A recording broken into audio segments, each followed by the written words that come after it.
अस्सलाम वालेकुम नाज़रीन, कश्मीर न्यूज़ सर्विस में आप सबका खैर मकदम। मैं हूं आपकी मेज़बान तरन्नुम खांडे। नाज़रीन, श्रीनगर के बिमना इलाके से ताल्लुक़ रखने वाली दो जुड़वा बहनें जिन्होंने बैनुल अक़वामी सतह पर यूटी जम्मू कश्मीर के साथ साथ अपने मुल्क का भी नाम रोशन किया, वो किस तरह किया, क्या कुछ किया, जी हाँ, आपको आइडिया मिल ही चुका होगा। आज हम आपकी मुलाकात कराने जा रहे हैं चस्सी सिस्टर्स से। तो आइए इनका खैर मकदम करें कश्मीर न्यूज़ सर्विस में। तो आयरा, खैर मकदम है आपका। Thank you.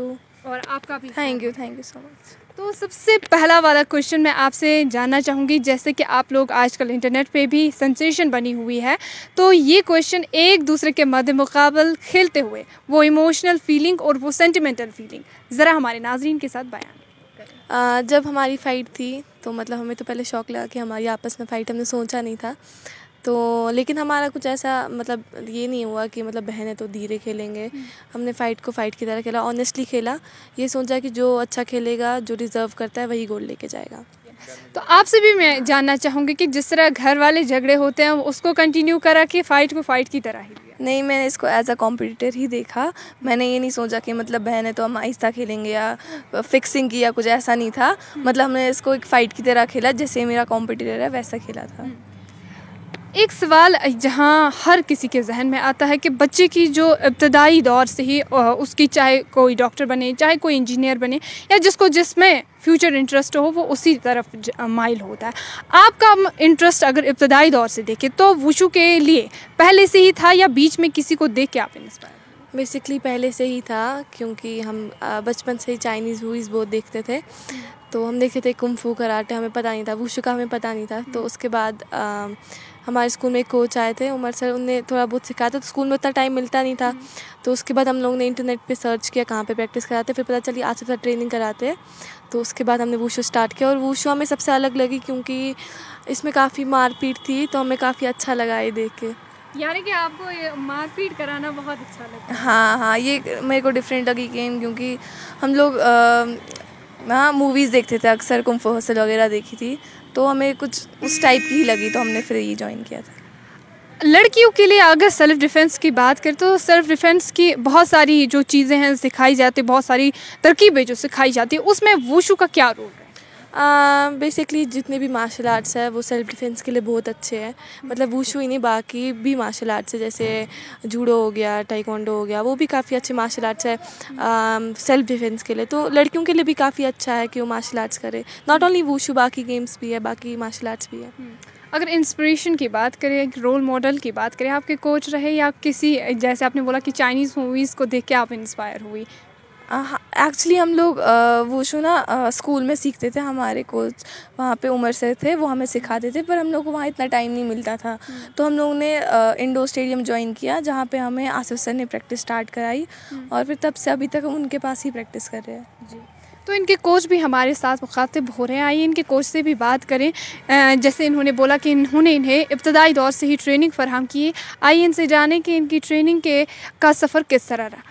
तो सबसे पहले खैर मकदम है सर आपका। Thank you so much. तो इनकी ट्रेनिंग जो आपने इन्हें एक गोल्ड और सिल्वर चैम्पियनशिप स्टार बनाए, तो वो ज़रा उस हवाले से तफसीलात। देखिए, मुझे पहली बात मैं ये बताऊं कि मुझे इस दिन का बेसब्री से इंतज़ार था कि ये कब इंटरनेशनल लेवल तक पहुंचे, क्योंकि आपको पता होगा कि यहाँ की सोसाइटी या यहाँ का माहौल अगर लड़कियों के हवाले से देखा जाए तो बेसिकली इनकी जो ट्रेनिंग होती थी वो सुबह मॉर्निंग में 4:30 बजे मैं इनको नींद से उठा के इनको ट्रेनिंग पे निकलता, क्योंकि एक लड़की के लिए यहाँ कश्मीर में सुबह मॉर्निंग में 4:30 निकलना बहुत ही टफ़ है।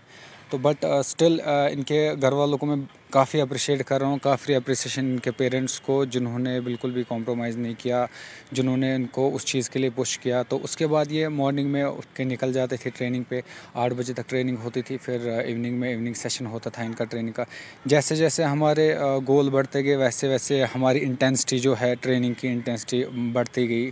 जैसे पहले डिस्ट्रिक्ट स्टेट लेवल्स पे, फिर नेशनल लेवल्स पे, पहले सब जूनियर्स में इन्होंने मेडल लाए, उसके बाद जूनियर्स में मेडल आए।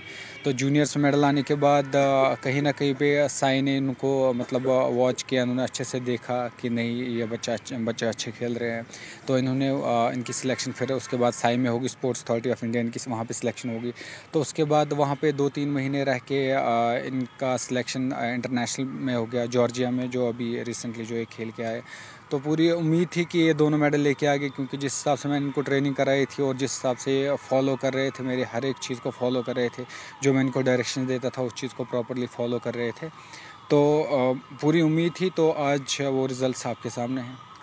अगर एक सवाल यहाँ पे मैं आपसे जानना चाहूँ कि जो कश्मीरी फैमिलीज़ है, कहीं ना कहीं अगर जितने भी एडवांस्ड क्यों ना हो, लेकिन फिर भी स्टिल हमारी सोसाइटी में वो कंजर्वेटिव, क्योंकि फैमिलीज़ ये खाली कश्मीर में ही नहीं, ओवरऑल इंडिया में वो कंजर्वेटिव फैमिलीज़ होती ही होती है। ताहम अगर इनकी बात करें तो आपको क्या लगता है कि इनके जैसे वालिदैन होना इस वक्त जहाँ लड़कियाँ अपना मुस्तकबिल चुनती है कितना ज़रूरी है?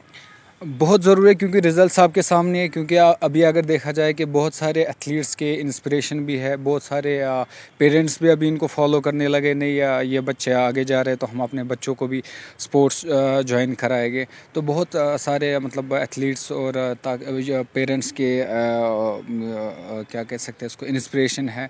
तो मैं मानता हूँ कि अगर वो अपने बच्चों को भी स्पोर्ट्स में लाए, ना कि घर पे बिठाए खाली, ना कि खाली पढ़ाई के साथ, नहीं, ज़रूरी है पढ़ाई भी और साथ में स्पोर्ट्स भी ज़रूरी है, लेकिन इन दोनों चीज़ों को बैलेंस करना बेहतर होगा अगर वो इन दोनों चीज़ों को बैलेंस करेंगे। उस चीज़ के लिए भी और इनको काउंसलिंग की, यहाँ के पेरेंट्स को काउंसलिंग की ज़रूरत है। और एक चीज़ मैं इसके साथ ऐड करना चाहूँगा कि अगर कोई भी पेरेंट अपने बच्चों को स्पोर्ट्स में लाना चाहेगा तो वो खाली ये ना सोचे कि हम अपने बच्चे को कैटेगरी के लिए उनको ट्रेन कराए, ना कि स्पोर्ट्स कैटेगरी उनको मिल जाए, कल को उनको उस चीज़ के लिए पॉइंट्स मिल जाए। मैं इस चीज़ को किसी ना किसी हद तक सही नहीं मानता हूँ। अगर एक पेरेंट्स का ऐसा रहेगा कि नहीं, हम अपने बच्चों को अगर गेम कराए, एक अच्छा एथलीट बनाना चाहते, एक एलीट एथलीट बनाना चाहते, तो एक कैटेगरी है जो छोटी छोटी चीज़ें ये खुद ब खुद बनती आएगी। बट पेरेंट्स को ज़्यादा से ज़्यादा फोकस करना चाहिए। अगर वो अपने बच्चों को किसी स्पोर्ट में डाल रहे हैं तो वो ज़्यादा से ज़्यादा फोकस करे, वो उसको एक अच्छा एथलीट बनाए, अच्छी लेवल का एथलीट बनाए, ताकि वो कल को कंट्री को रिप्रेजेंट करे, ताकि वो कल को कंट्री को मेडल दे। जी, आपसे मैं जानना चाहूँगी कि अगर बात करें फैमिली सपोर्ट की, जैसे इन्होंने बोला कि वालिदैन का सपोर्ट बहुत ज़्यादा ज़रूरी है, आप दोनों के वालिदैन ने किस तरह आपको सपोर्ट करा? उनके सपोर्ट की वजह से ही हम यहाँ पे, उनका सपोर्ट नहीं होता तो आज हम यहाँ पे नहीं होते, आज हम लोग इंटरनेशनल नहीं खेल पाते अगर उनका सपोर्ट नहीं होता। उनके सपोर्ट की वजह से हम यहाँ पे हैं। उन वालिदैन के लिए मैसेज जो शायद अपनी बेटियों के लिए, मतलब जिन बेटियों ने कुछ ख्वाब देखे हों और वालिदैन के सपोर्ट की बाइस वो पूरा नहीं कर पाती, उनके लिए कोई मैसेज? उनके लिए यही मैसेज है कि मतलब जैसे काफ़ी लड़कियों का मतलब इंटरेस्ट होता है मतलब स्पोर्ट्स में, वो चाहती है कि वो एक अच्छे एथलीट बने, बट पेरेंट्स की सपोर्ट की वजह से वो नहीं कर पाती है। अगर पेरेंट्स सपोर्ट मिल गया उनको तो वो कुछ भी कर सकती है। तो पेरेंट्स के लिए यही मैसेज रहेगा कि उनको आगे बढ़ने दें, उनका जिसमें इंटरेस्ट है उनको उसमें सपोर्ट करें, क्योंकि फोर्सफुली कोई भी चीज़ नहीं हो सकती है। पढ़ाई के साथ साथ हमें फिज़िकली मेंटली फिट भी रहना है। जी, बहुत शुक्रिया आपका कश्मीर न्यूज़ सर्विस के साथ मुखातिब होने के लिए। तो ये थी हमारे साथ दो वुशु चैम्पियनशिप स्टार्स जिन्होंने अपनी बहबूद को लेके, अपने वालिदैन के सपोर्ट को लेके पूरी बैनुल अक़वामी सतह पर जम्मू कश्मीर का नाम रोशन किया। लेकिन साथ में हम भी आपसे गुजारिश करेंगे कि अगर आपके बच्चों का इंटरेस्ट किसी एक पर्टिकुलर सब्जेक्ट में जाता है तो उन्हें फोर्सफुली अपने मन मुताबिक सब्जेक्ट्स ना थोपें, उन्हें अपनी मर्ज़ी करने दे, ताकि वो एक बार अपने आप को एक्सप्लोर करने का भी उन्हें मौका मिले। अब बने रहिए कश्मीर न्यूज़ सर्विस के साथ। मुझे दीजिए मेरे साथी के साथ इजाज़त। अल्लाह हाफ़िज़।